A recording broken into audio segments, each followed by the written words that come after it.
I'm here today with Kristin DiQuollo, and I've got Chris Loggins here. Kristin is co-executive producer of Donkey Hodie, which you see behind me, and supervising producer of Daniel Tiger's Neighborhood is Chris Loggins. Good morning to both of you. Good morning. Nice to be with you. Nice, great to be with you. So, Kristin, tell me about this collaboration. It looks great because, yes, I grew up on Mr. Rogers. This has been a long time coming for us. Donkey Hodie premiered in 2021, and ever since it premiered, we've thought about when or if we would bring Daniel Tiger to someplace else and do the ultimate crossover for fans of both series. So as we were going into our new season of Donkey Hodie, we felt like the time was right. We had already been expanding our worlds and connecting them in little ways, like we introduced Trolley, who you see.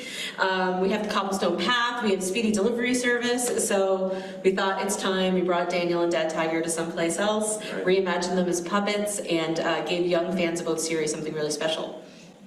Yeah, it looks special from what I saw. Chris, tell us about it. Daniel Tiger's Neighborhood.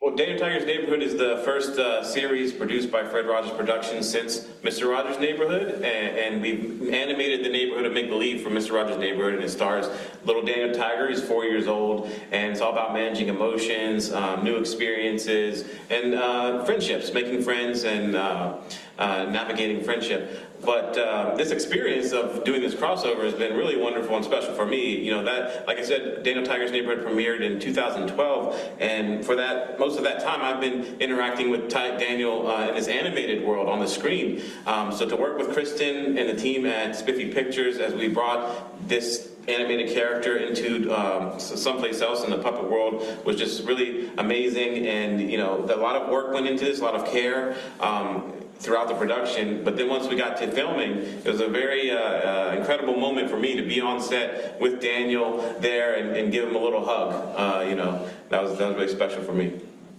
You know what? I'm a little embarrassed because Grampy, yeah, I grew up with that, so I got to remember that a little bit. So let's talk about that, Kristin. Let's talk about the legacy of Mr. Rogers' Neighborhood.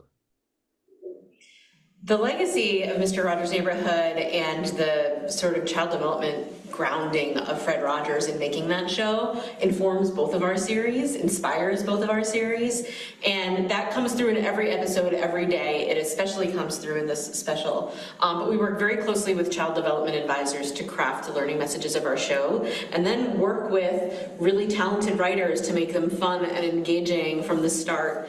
And in this special in particular, we worked with our head writer at Spiffy, Adam Redman, and our writer, Jill Casa-Turner, to bring the legacy of all three series, which is what we call the Mr. Rogers Neighborhood TV universe, the MRN TVU is what we're lovingly referring to it as, to make sure all of that DNA comes through from all three series in this experience. And it's something we take with, as Chris said, great care and great honor, but also a lot of fun. And we look for ways to serve kids today with these timeless messages and life lessons.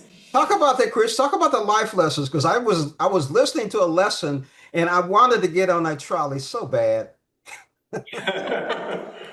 Well, in this one, it's all about making new friends. So Donkey and Daniel are meeting for the first time, and when they do, we have a song that's all about friendship. And in Daniel Tiger's Neighborhood, in a similar way, we have strategies that are sung and repeated in every episode, covering everything from managing mad feelings, what do you do with the mad that you feel, to sad feelings, to also happiness and joy. We want to, make feelings. This is to paraphrase a Fred quote, mentionable and manageable, so that people can, and kids especially, can know how to manage these feelings that they may be having. And then you have to work on the parents a little bit. What you guys think? Well, we were just talking in both shows. There's lessons that are not just for kids. Like adults can take things away from this, and we hope kids and families are watching together. And I myself find myself using strategies from Daniel Tiger all the time. And me personally, Donkey Hodie core messages like I can do hard things, affirmations that you tell yourself, and and that's the beauty of it. When something is really hard in a moment, you just take a breath and you tell yourself, I can do this. I can do hard things. It's okay if I make a mistake. I can ask for help. all of these things that we're hoping children take away and we see modeled through our fun characters and in our stories, parents and adults can use them just as well. And I have used them many, many times as a producer and just as a person. Man, it sounds like fun. We're going to talk about Mr. Rogers and his neighborhood live on. We've specifically been talking about Donkey Hodie. I've been talking with Kristin and Chris. I want to thank you so much for joining us on Morning Blend. I'm still a little jealous because I want to get on the trolley. Come to Pittsburgh. You can get on the trolley. Come visit us. All right, guys. Thanks for joining us on Morning Blend. Thank you so Thank much. you.